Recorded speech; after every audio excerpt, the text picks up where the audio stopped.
حافظ بن حجر اسقلانی رحمہ اللہ نے فتح الباری میں قتادہ بن مظعون جو بدری صحابی تھے اور یہ عبداللہ بن عمر رضی اللہ عنہما کے ماموں تھے، حفصہ کے ماموں تھے، اور ایک علاقے کے عامل بھی مقرر کیے گئے۔ امیر عمر کے دور میں انہوں نے شراب پی لی، یہ خبر آج تک پہنچی تو آپ نے ان کو گورنر سے معزول کیا اور بلا لیا، اور جو حد ہے نشے کی وہ ان پر قائم کی اور ان کو معزول کیے رکھا۔ تو گناہ ہوا، شراب کے گناہ کی توبہ کیا ہے، کوڑے وہ ان کو پڑ گئے،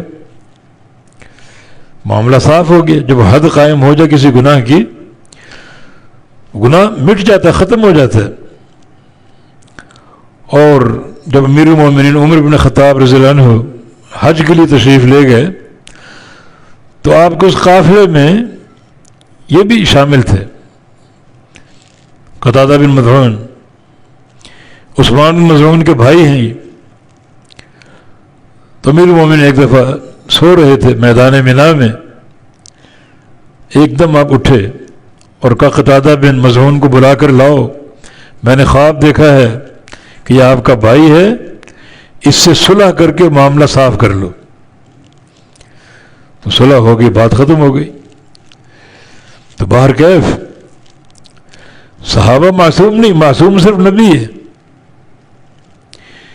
لیکن کوئی صحابی اس سے کوئی غلطی ہو جائے اس پر برقرار نہیں رہے گا، اس پر اس کو توبہ کی توفیق ملے گی۔